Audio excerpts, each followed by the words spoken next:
Hey, my normies and non-normies for the second time. I don't know how I messed myself up with the mic, but I did, and nothing that I did was working. It would not give me my microphone back, and I don't know why, but it was annoying me because I could hear the music, but I couldn't hear my microphone, and that was just like annoying. It was like, why can't I hear myself talking? I'm not gonna waste my time just talking to thin air and have you guys out there, you know what I'm saying, listening to nothing but thin air. But I'm back. I'm back. And let's talk about our parenting, and let's talk about our mental illness, and let's talk about everything underneath the sink. Okay? Oh, yes. Let's talk about this. So listen. So when I took my little hiatus for them 4 days, I really did not go onto none of the social networks, right? Because I was really just spending time with the kids and off of this property and really just trying to work on figuring out why this depression and why is nothing working for this depression, like nothing that I normally do. My affirmation and my manifestation and all these things were like a band-aid, pretty much. They're band-aiding, they're covering it like a band-aid, but it's not really doing what it normally does. So I happened to get on social network after I returned the car. I was like, all right, back to my normal life I go. So back to my platforms. I gotta start creating my content again. I gotta get on my A game, but I didn't feel good on Monday. I guess my body was like, all right, woman, you done drove me crazy, so I need time. And then yesterday I had a doctor's appointment, and that just drained me out even more. So I got nothing done the last 2 days. But today I was sitting at my desk, I'm doing my typical morning routine, my affirming, my manifestation. I'm sitting here like, all right, I'm really not gonna let this depression win, you feel me? Like, I did take them 4 days off this property to regroup and get my mind together, and I'm not gonna let that money go to waste, because then basically I wasted that money for no reason. I could have used that money on something else, like other things that we needed. But we all needed time off of this property because we are all tired of being on here. Like, the only one that gets off of this property,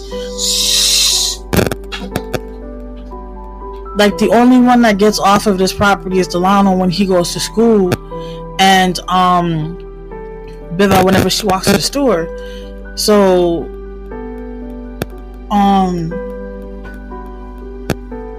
what was I saying? Biva just distracted me. So like I needed this. But keeps asking to go to the park and things like that, and that was the only way I was gonna be able to take her. So I do what I gotta do. You know what I'm saying? I do what I do for my kids. You feel me? And I know we all need a mental break off of this property and out of this room. And if I allow the depression to kick in, then that means I wasted that money pretty much. You feel me? So I'm like, this morning I woke up and I'm like, nope, I'm not gonna be in a bad mood. I'm not. I just took 4 days off of this property. I'ma still hold on to that little bit of high that I have and that energy that you know what I'm saying. I recharged my battery. Alright? I'm not gonna be in no bad mood. You know what I'm saying? I'm not gonna let whatever, get me down. So yeah. Then I remembered about y'all, and I'm like, oh snap, I gotta do that live at 11.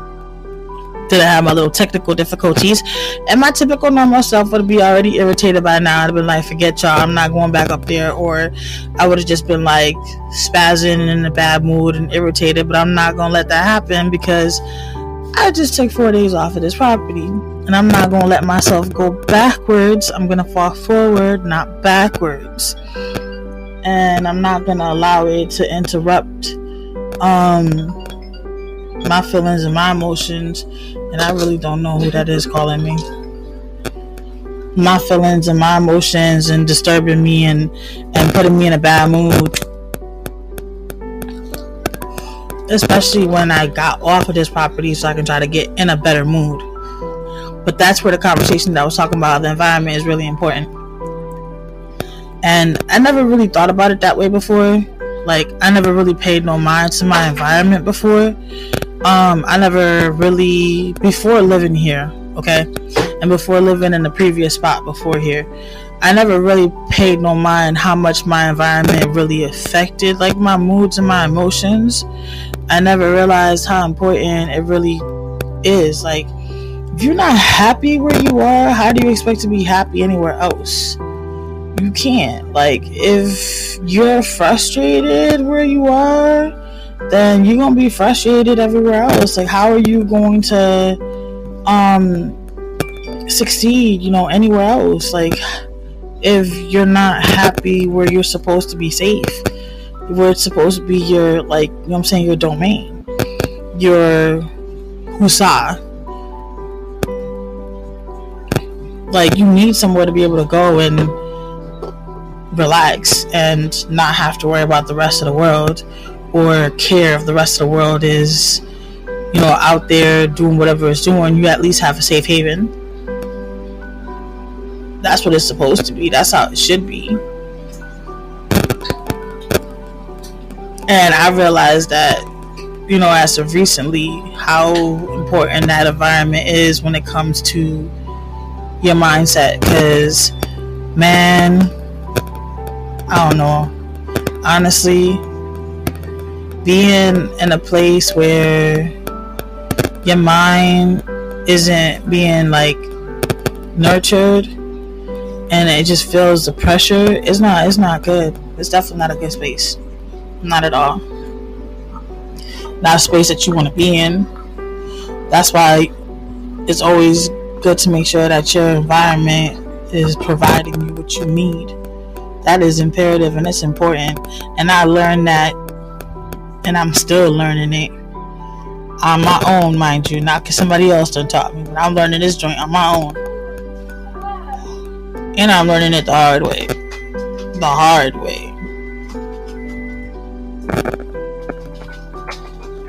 The very hard way. Because, I'm stubborn.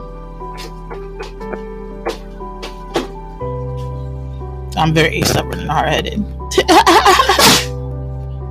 I've always been stubborn and hard-headed. I don't need it no more. I've always been stubborn and hard-headed.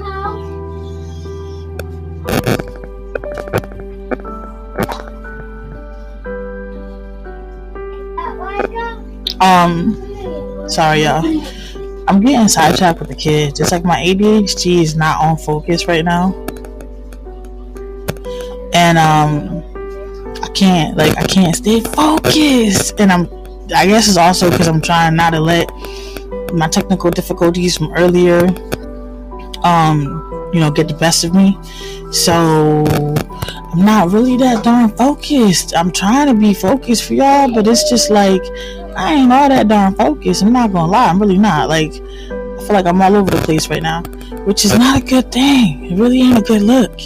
But I'm kind of always all over the place, but I'm a little organized all over the place.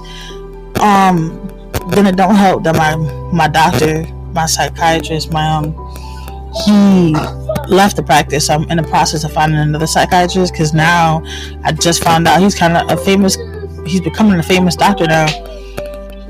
He be doing these lives on Facebook now. He's originally from, I guess, California. I didn't know, because we do telehealth. And I guess he's becoming big, and that's why he left the practice. So I got, don't really have on my meds like that, I guess you could say. So kind of focus on myself right now until I can get those. My meds for focus work more than they work for my bipolar or anything else. So I can't say that. Like, when I do take meds for the ADHD, like for my focus, they do help me retain more focus. I can stay on track longer than what I normally do when I'm not on something. But I feel like today is trying to be a backwards day for me, and I'm refusing to let it happen. So my mind is really trying to stay on focus, and I'm using too much pressure. I guess I'm putting a lot of pressure on myself. So my focus is just not everywhere. Is everywhere. Y'all just function with me here. Y'all know I'm an all over the place person. If y'all listen to my podcast, if y'all watch my YouTubes, y'all know already I'm an all over the place person. But I try to make these lives not be all over the place. I try to have them organized. Then again, that wouldn't be me if I do that, though. It definitely would not be me if I try to be somebody else. And I don't think it would look cool And I just don't think it would work out if I really try to be somebody that I'm not. But I am an organized person, though. I can say that. If you really do pay attention to my unorganized madness, it is organized. I guess you just have to have a brain like mine to see it. But environment. That's why I'm trying to get out of here. Still haven't been able to find nowhere to go. But my brain is screaming, free me, free me, free me, free me. It needs to be freed from this environment. I know I got a couple of things accomplished though while we had the car. So I can't change my license to the license to this state until I get my birth certificate, because go my brain, right? Go the type of mom that I am. When I left the state of Connecticut, I left with everybody's birth certificate except moi. I did not have mine. Go figure, I'd be leaving the state of Connecticut without my birth certificate. I did the same thing when we went on the cruise. I left my birth certificate at the house. I had to have Lovey send a picture of it when he made it back to the house, and then they printed out the picture and they allowed me to get on the boat with the picture of my birth certificate. But obviously I can't do that here to get my license switched over. So being able to be mobile, it allowed me to print out the application, like go get the money order, go do everything on my own without having to wait to see who can do me the favor or figure out how I was going to pull it off. So that is out. As soon as I can get my birth certificate, I'm trying to get my license switched over so I can see about buying a car, since the van has now officially been totaled, according to Lovey. The parking lot that it was sitting in, supposedly a tree fell on it. And now I have no mode of transportation at all. So now I have to try to buy a van. And then not only am I going to have to try to buy the van, then I'm going to try to convert the van so I can put the wheelchair in it. Because my wheelchair should be coming by this week or next week. But this week is like halfway done. And I didn't get a call to set up the appointment. So I don't know what's going on. But they said a delivery shouldn't have taken no more than 2 to 3 weeks. And I swore that was 2 weeks ago. But then again, my time frame with my brain, things, don't seem right. So don't quote me on that. But yeah, now I have to try to see how I can buy transportation.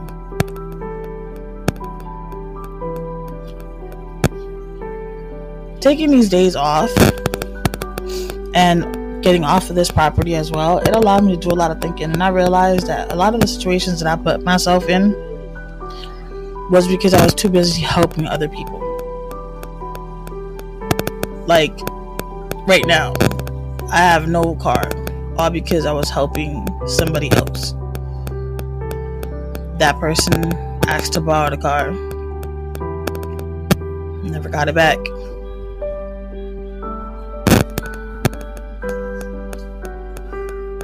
I mean, every situation that I've pretty much happened to have been in my life has always pretty much been because I've helped somebody else. Not necessarily because I'm a reckless person or because my mental health makes me a reckless person. No, it makes me too kind. Which is why in turn, I dislike people. Because sometimes my radar isn't always the best and I get fooled pretty much.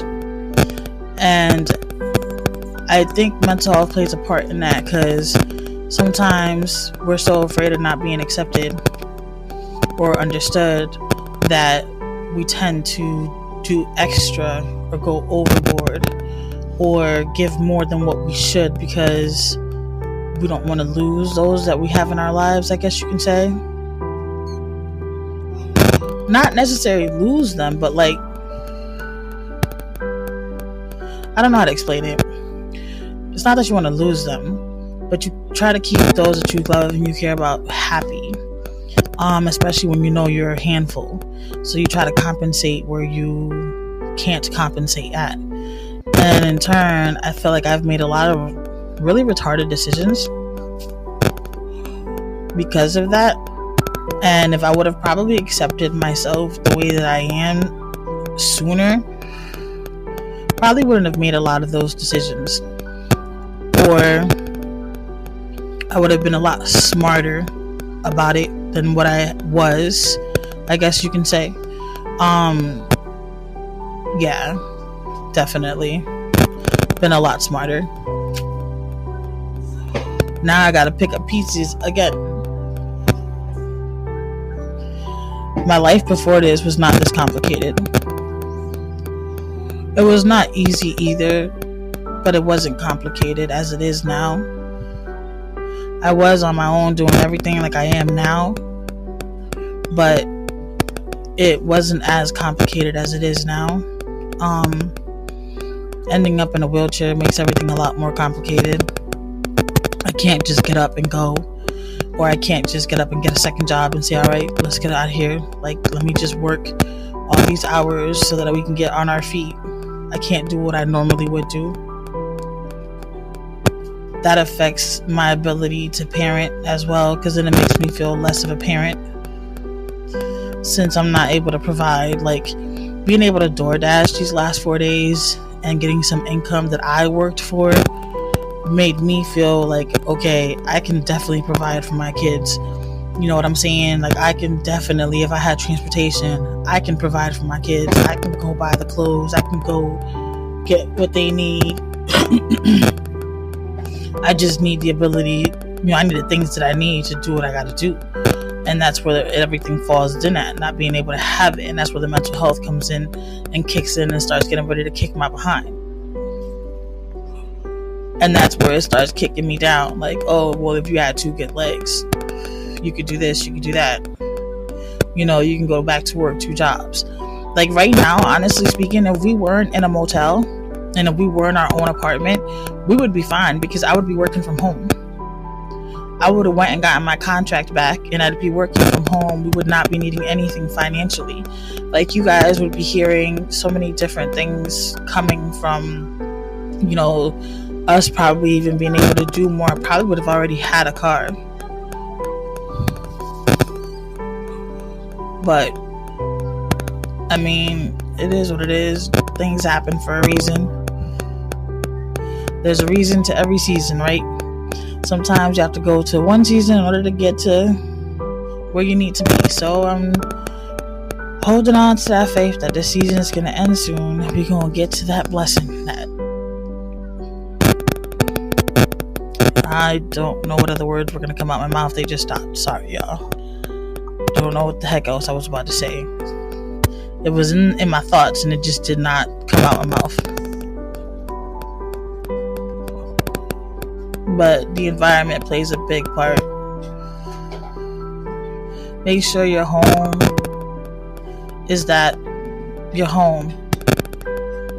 Don't bring anything negative into it. If you have stress from work, try to leave that at work. Don't bring that home.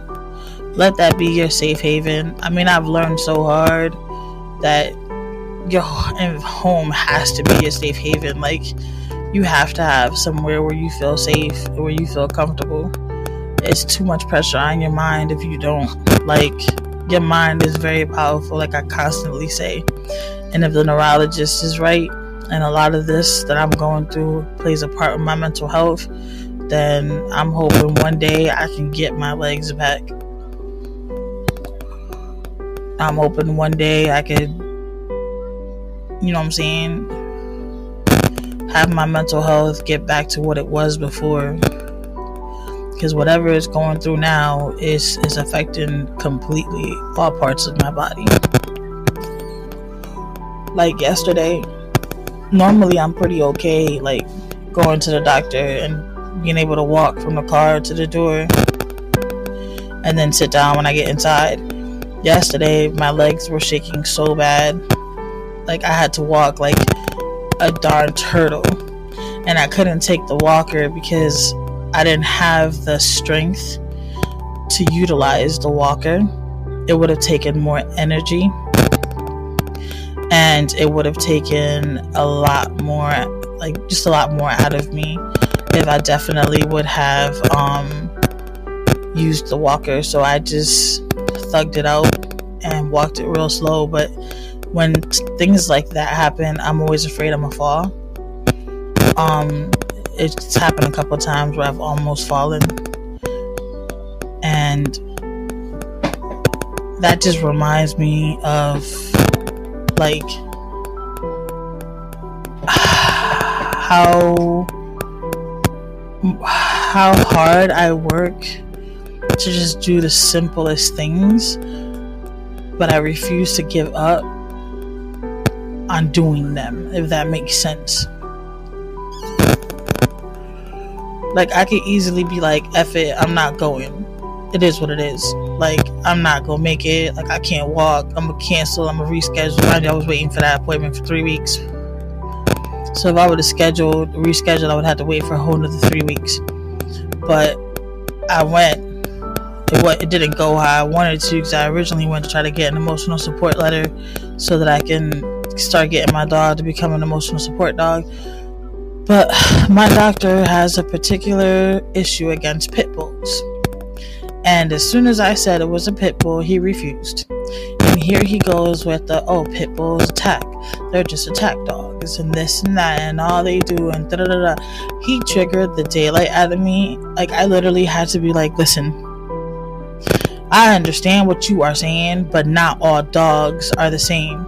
Like, I'm really getting really tired and frustrated about hearing you pretty much say that my dog is an attack dog. And you sat here and blamed me for letting my kids get attached to this dog. Well, this dog is what's keeping my kids from losing their mind. So what did you want me to do? Like, my kids, you don't understand what we're going through. Like, this dog has kept my kids from losing their mind. This dog has kept me from having big episodes. Like, seriously big episodes. I've been in the middle of talking while being triggered and not even realize that I'm triggered, and I'm starting to stutter, and she'll come up and she'll put her mouth right at my chin to stop me from talking. And I don't realize it until she does it. And at first I get irritated because I'm like, little witch, what the fuck are you doing? And then I realize what she's doing, and I'll stop and I'll like start getting ready to calm down. And she won't get off of me until she senses that I have calmed down. And when I calm down, then she jumps down and she'll just sit in front of me so I can pet her. And until she feels comfortable that I'm comfortable, then she'll leave my side. But until she's not comfortable that I'm okay, she won't leave my side. And she does the same thing with Beva. When Beva's having her autism moments, or she's falling into a slight little depression, or her autism is just really bad and she's not focused and she's just having a really bad day, she's on her like white on rice, and she won't leave her side for nothing. Like, she's literally on her, where she'll jump on her to make sure that Beva's cuddling her, to make sure Beva is, petting her, just somehow Beva's touching her. Like, we didn't teach this dog to do none of these things. This dog learned her family. And this dog learned what her family needs. Just like she learned Delano and his autism, and how Delano plays and how Delano doesn't play.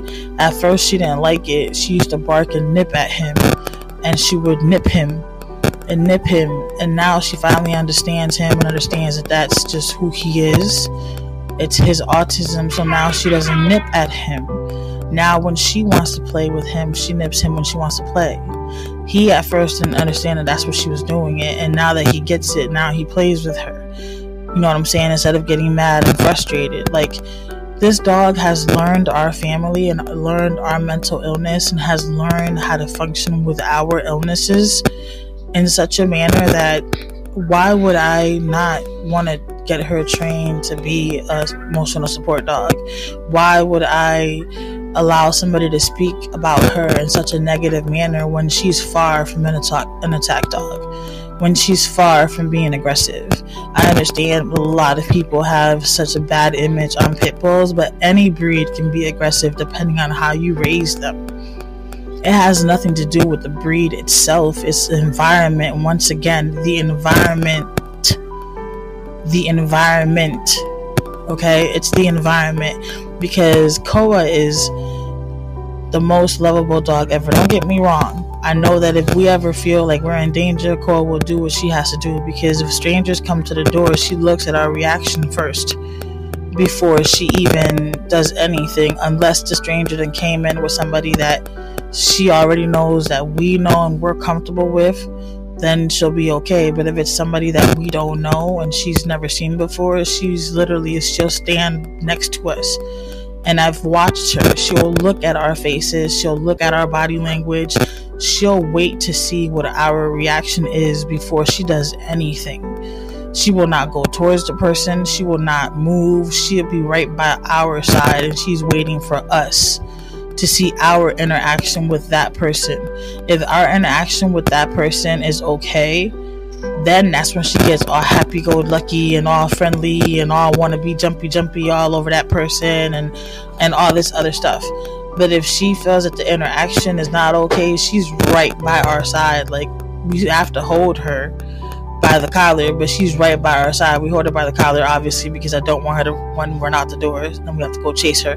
Two, I don't want to take any chances, because again, I don't know what the person on the other side of that door's intentions are, and Koa may read something that we don't read, and I don't want her to, act on it. That's just any dog. That does not have to do with the fact that she's a pit bull. That's just any dog that's protective of their family and they feel that you're a danger to them, they're going to be protective.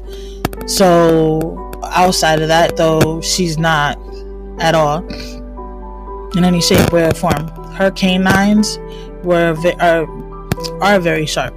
It took her 5 months. She's 6 months. Wait, isn't Koa 6 months already now, Beba? We missed it. Oh, shoot, we did. Oh, man. We missed her 6 months. It was 2 days ago. Yeah, it was 2 days ago. It was on Monday when we returned the rental. She's 6 months now, but it took her 3 months for her to figure out how to play without having her canines nip us or hurt us. No, it took us 2 months. It took her 2 months, actually, 2 months to figure out, because she would hurt Lyrical, or she would hurt, one of us when she was playing with us, because her canines are that sharp. And you would see her retrieve with her ears pulled back, her head down, and she would retrieve and wait until you called her, and wait until you showed that you were okay and you were ready to, embrace her and let her know that everything was okay. She wouldn't push, nudge, move, nothing. And she would sit and she would watch and she would wait for you. She would not move to go play or do anything else until you let her know that you are okay and everything is okay. Like, she would literally stay pretty much in hiding. And then once you called her, then she would go back to her normal regular self and play around and do whatever. And it took her 2 months to figure out that it was her canines, and she now learns how to play with us without actually nipping or biting or hurting us in any shape or form. If she was really an attacker, if she was that type, she's a freaking pit bull. She know how to latch on and not let go. Come on. And then when he was just going in, it was just making me so mad. I really just wanted to turn around and spaz so bad. But it took the adult in me. It took the adult in me, not the mental illness in me. It took the adult in me to really tell myself, just breathe, Lynette. You got this. You spent 4 days off the property to get yourself mentally ready and to fight whatever else is coming this way. So just keep pushing. But I just wasn't going to let him keep talking about her like that. And I had to let him know, I would really appreciate if you stop talking about my dog that way. Because one, you don't know her. And two, if you were to watch any of my YouTube videos that she is in, you're going to see she's just this big playful dog. There's nothing aggressive about her. Her bark is louder than her bite. Don't get me wrong. I don't think that her bite wouldn't be, because she is a pit. But I'm just saying, not by choice. More by if you, caused it to have to be that way. Because she is very protective of us. I will say that she is, especially of Lyrical. because she's the baby. So she's very protective, and she's very protective, very protective. But Koa is a big baby at heart. She's a freaking baby. She's a spoiled diva. That dog is spoiled. The damn dog gives you hugs like a human.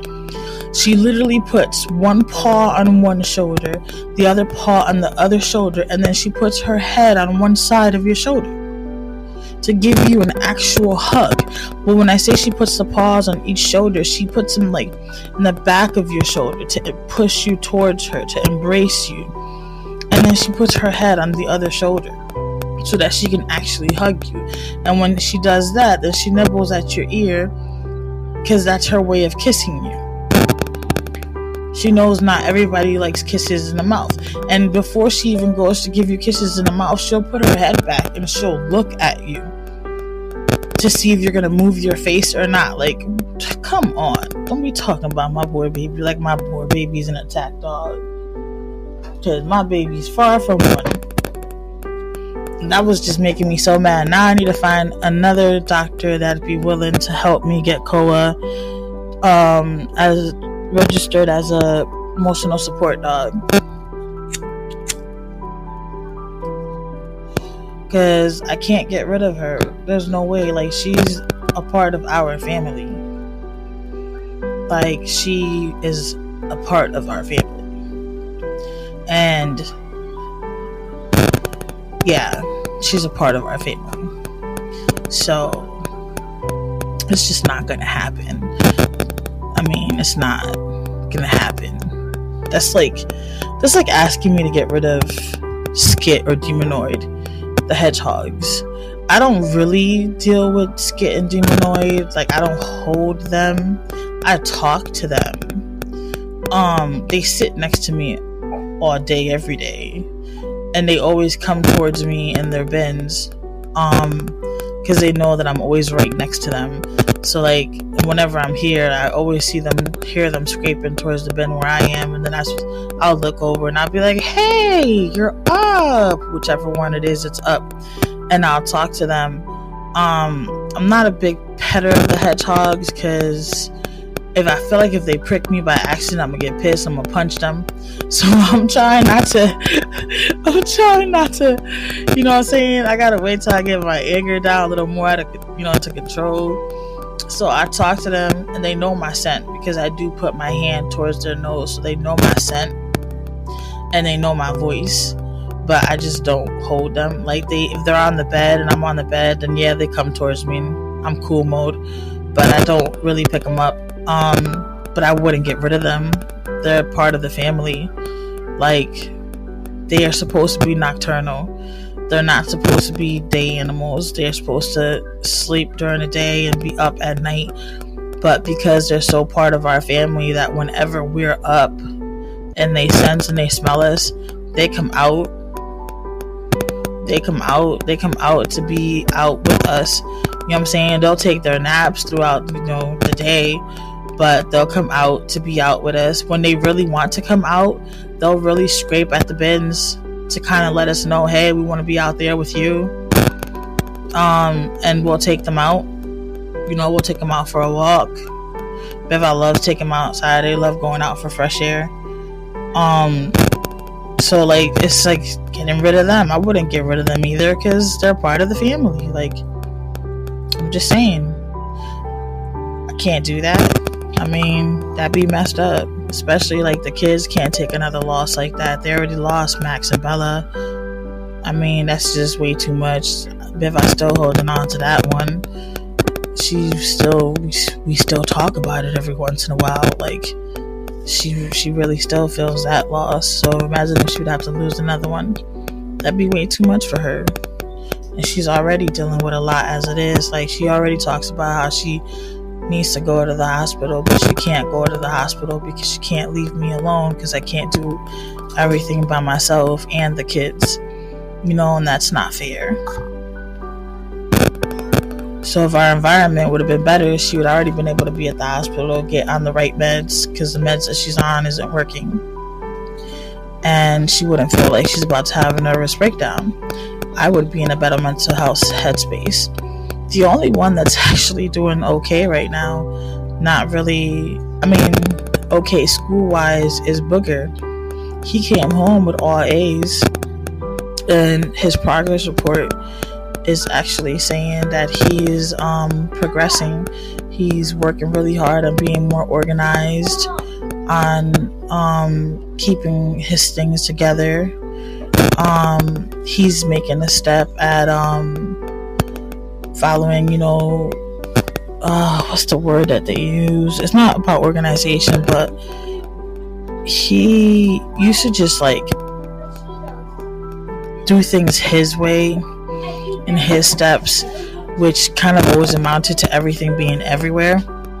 So he's following, I guess you could say, like the proper steps now. So because of the autism and the ODD combined together, he would have a difficult time,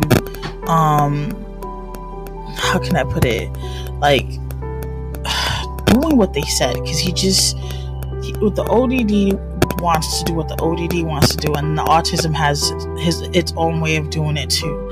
So things should be done a typical way that normally almost everybody does it, and Booger would have like his own way, and you'd be like, how does that make sense? But in his head it would make sense. Sometimes it would be a little more complicated, or sometimes it would just be like, where does that make sense at all? But he just want to do it because his ODD or his autism, one of the two played a part in it. And now he's actually, like, I guess, following the proper and correct ways of doing it. And since he's now, following the proper and correct ways of doing it, it's helping him stay more organized. But I was so happy when his report card came, because at the old school, yeah, his report card was definitely not what it should have been. His grades were not definitely what it should have been. The school has started well, and I don't know what happened and went downhill, but at this school that he's at now, I think he's progressing because it's all boys in his classroom, and then it's all male teachers except for one, which is a female. But I also think I like it because instead of the kids being the ones that actually rotate classrooms, it's the teachers that rotate. So this avoids there being any altercations within the hallways. It avoids there being any possibilities of any students having any problems with any other students. These are kids that were already pretty much, kicked out of school. And you want to give them a chance to return back to, the regular school system. So you're not trying to put them in a setting where they're constantly, getting into trouble. So the way this school does it is, instead of the students being the ones that rotate the classrooms, the teachers are the ones that rotate. So the students constantly stay within their room with their same paraprofessionals. So just that head teacher changes. And he has all except for one teacher, and I think he said that was social. I don't remember what class she taught, but she was just a female and everybody else were male. He kind of likes that. I think it works out too, because at home we're all females, and he's pretty much the only male. So Lovey's in and out. Typical story. But yeah, so it works out for him. It's been working out for him really good. He's like the only one in that sense of the word, in that aspect, that's been doing really good. At home, he's doing better about picking up after himself, which I can tell that they're working on that in school. Because now he's working a lot better at not leaving his trash at the table, or not leaving his trash in the bed, which he was really good at. I don't know which condition had anything to do with that, or if that was just him being a boy, but Lord have mercy, I used to have to yell at his behind for constantly having whatever he ate around the darn bed on the floor. Like, dude, there's a garbage can, pick the stuff up and throw it out. I don't know if anybody else had any problems with their kids on that, but again, I don't know if it has anything to do with one of the conditions, or if it's just him being a boy, because he's the only boy that I got. So I don't know if it's a boy thing, but I know that it just irritates my soul. It irritates my soul when I be like, Watson, did you just eat Yeah, mommy, so why is it on the floor? Oh, I forgot to throw it out. Or I threw it out, so why am I looking at it? I don't know. What you mean you don't know? You obviously didn't throw it out. But he's working on his stuff. So, like, only thing I don't like is he keeps his feelings and his emotions in. So if he's frustrated about something, he won't speak on it. If he's angry about something, he won't speak on it. Like, we really have to have like a session. Like, somebody had to have been frustrated or something in order for the talking to happen. He just won't just talk. That's the only thing I don't like. But outside of that, his school is doing an awesome job. They're really doing an awesome job working with him, and I definitely appreciate that because it's making life a lot easier with him at home. Even him and Beva are communicating a lot better. They're still arguing, don't get me wrong. They don't argue as much as they used to, so there's not as many wars in my house as there were before. The arguments are now with him and the little one. He keeps forgetting she's 3, you're 13. Why are you arguing with a 3-year-old? Like, dude, you're a teenager. But then again, we keep forgetting, yeah, he's 13, but he has OCD, ADHD, like autism, and XYZ. So his mind frame is not carrying or registering that she's 3 years old. It's only carrying or registering whatever it is that she's doing at the moment. And I kind of think that Levy has a point when he says that in a way he low-key kind of resents her because he was the baby at one point and he had everything done for him. We stopped doing everything for him because you're old enough now to do everything on your own, and we still do everything for her. So we feel like a lot of the arguments because he low-key resents the fact that she took over his spot and he wants his spot back, but he can't get it because he's too old, and he doesn't see that it's because he's too old, not because of her. Because everything that she does, he gets bothered by it, no matter what it is. She says boo, he's like, oh, Lyrical, stop. Dude, you do the same thing. Where do you think she got it from? From you. Like, she wants to be like her big brother. He doesn't see none of that. He just sees her as an annoying little sister. But it's siblings also. So I'm just happy that the wars are not as much as they used to be. That's a definitely big plus. But yeah, your environment plays a big part, and it was a good thing I got off the property for a while. I needed it. I needed to see something different. It was nice going to the park with the kids and watching them play. It was nice to DoorDash. It definitely was, because it gave us opportunity to see different parts of down here that we wouldn't have seen. Nice houses. Besides the fact that it just gave us places to go, like, and it gave us something to do while we made some money. I pretty much made half of the rental back, which was a plus, I guess you could say. But environment plays a big part, so make sure that your environment has what you need to thrive mentally,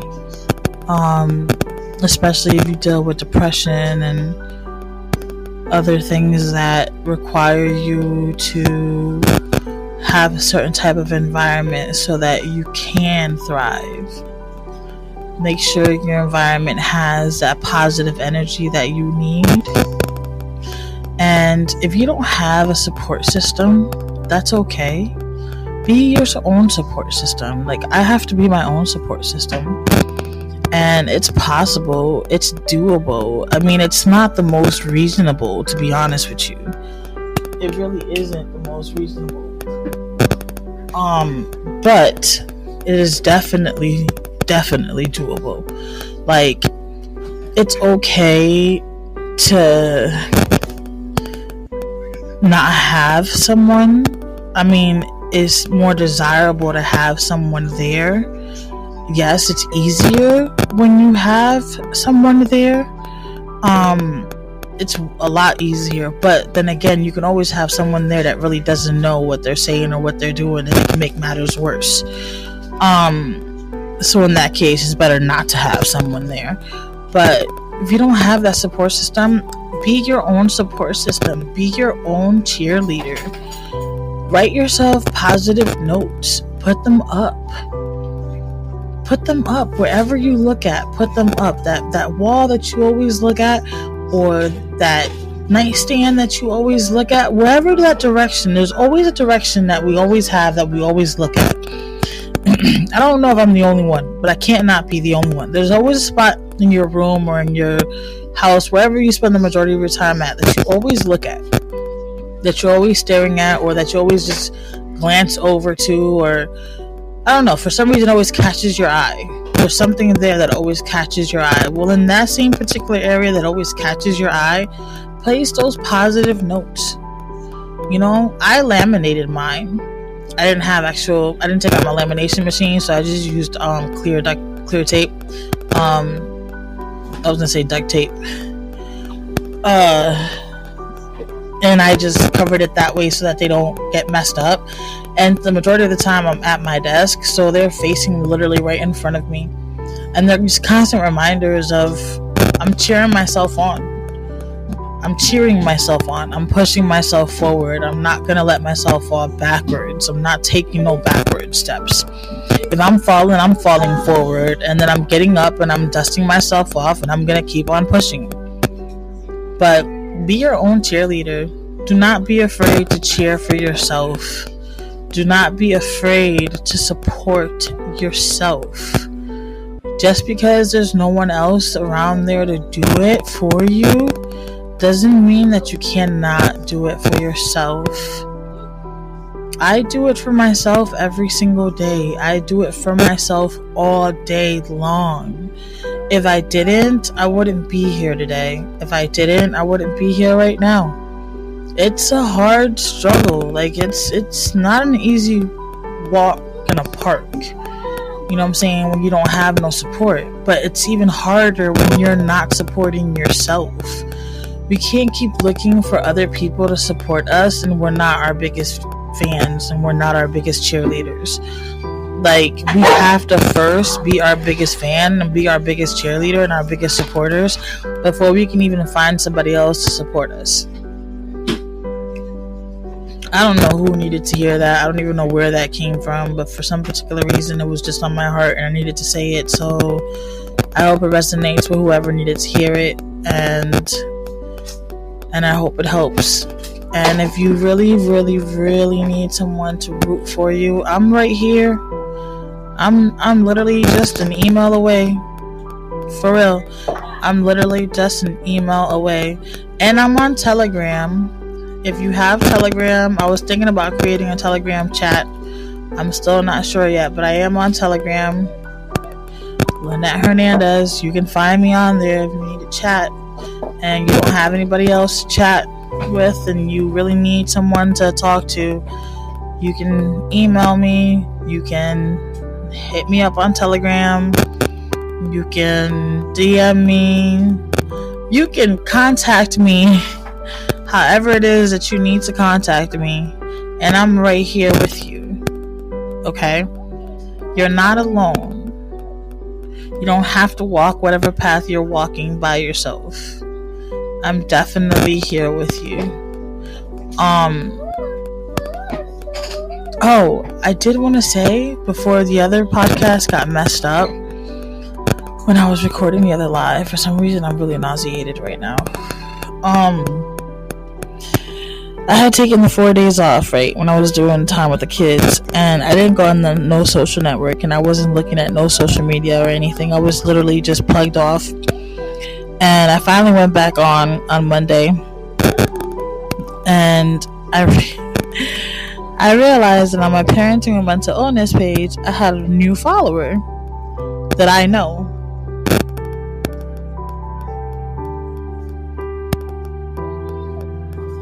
A new follower that I know. Sorry, you guys, I feel real nauseated.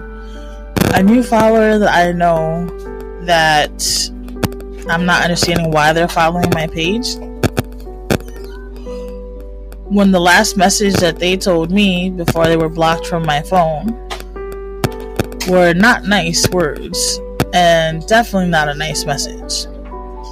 I was pretty much told that my wound was rotten, and that my kids were like mentally retarded, and she really just went in on me and my kids. And for those who follow and who know the story, know that I have no contact with anyone in reality in my family, except for like 2 particular people. Actually, now it's 1, because no, it's 2 people. It was 3 before.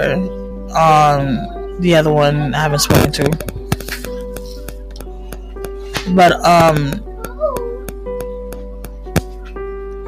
they follow my page, and they are actually my egg donor's best friend. And I find this to be very ironic, because this person did not have the best relationship with their son. They also have 1 child. And they also don't have the best relationship with their child either. Their child also has a lot of things going on. I don't know if they're in denial about it. I don't know. I stay out of people's business. I just remember some stuff that my egg donor had told me about the situation.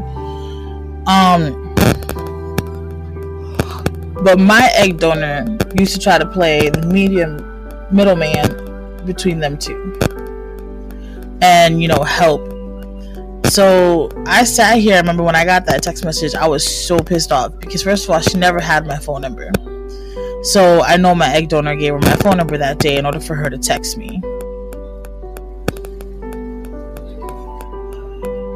So she took it out of her busy schedule to text me, to put me down, call me all types of things, call me out my name, not the one that my mother gave me, and say so many things about my wound and my children, when you barely know my children. But anyways, had so much to say, and now it's following my page. Now, I already know that they're following my page to be nosy. I already know that's what it is. And personally, I really don't care. I just find it hilarious that you have your own fish to fry, but you're worried about somebody else's fish and how they're cooking it. Like, your grass isn't any greener than the one on my side. So it would make more sense to take care of your lawn before you worried about somebody else's lawn. Because the only people that genuinely know whatever transpired between, and unless they've seen it or heard it or have been there, are the woman and I. And a couple of other people that have witnessed or know things, that again have seen things, or, you know what I'm saying? Like, I'm telling you. And it's so conveniently that some people just forget things. It's so convenient that people just, oh, that never happened. that never existed or that never occurred. Like, oh really, it didn't happen, it didn't exist, it didn't occur. Okay, I mean, I don't know what she plans to find on my Parenting and Mental Illness page, but by all means follow it if you like. If you need the extra help, then hey, by all means get it, because I always said you weren't wrapped too tight, but it is what it is. Or should it be the other way, she's wrapped way too tight, it needs to be loosened up some? I don't know, but I just found it to be very ironic, because it was kind of like, hey universe, do you find this funny? Because I really don't. Like, I've stayed away, I've stayed under the radar thus far until my ex-husband found my phone number and started harassing me, and then I had to block those numbers. And then he had his aunt call me and try to harass me, and then I had to politely explain via text message and block that number.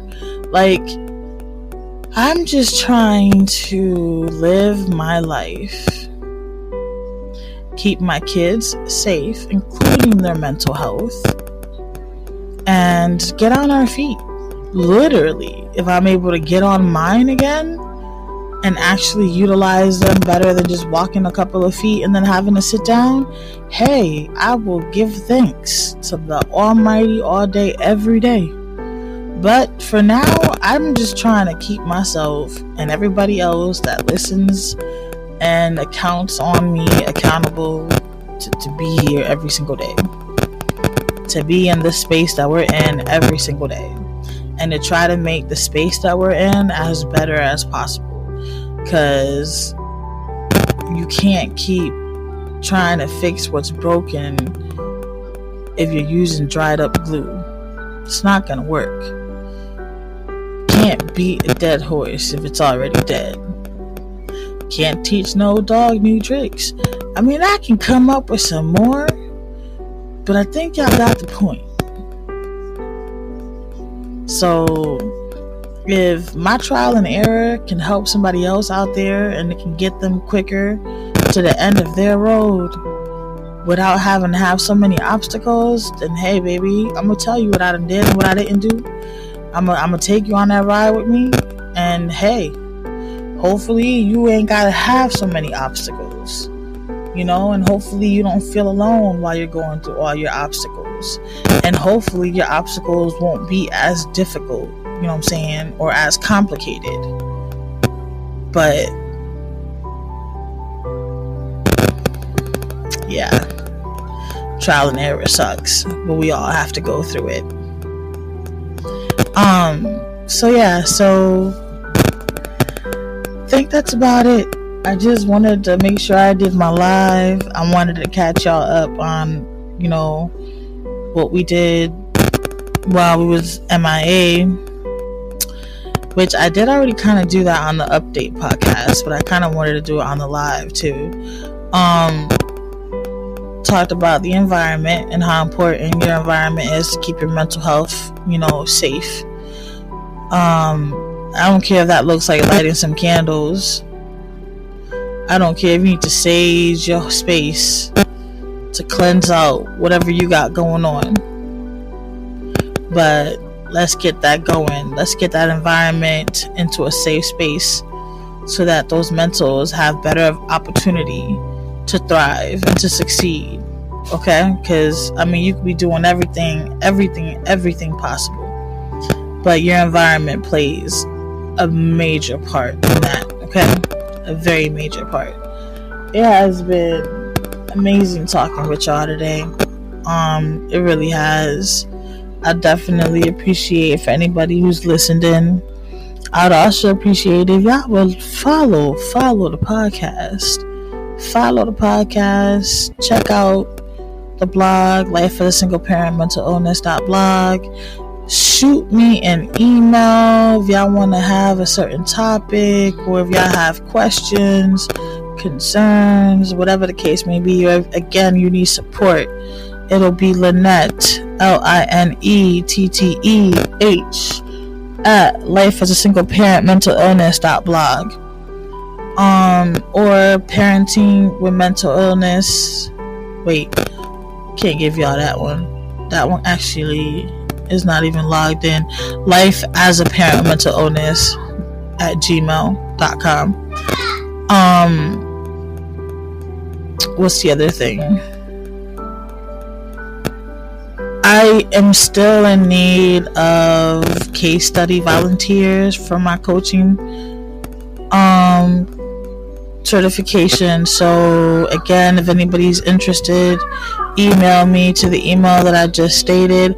Hold on, boo boo. Email me to the email that I just stated, Lynette H at lifeasasingleparentmentalillness.blog or lifeasaparentmentalillness at gmail.com. So hope you guys have a wonderful, blessed rest of your day. Don't forget to make today count and make yesterday jealous. See y'all.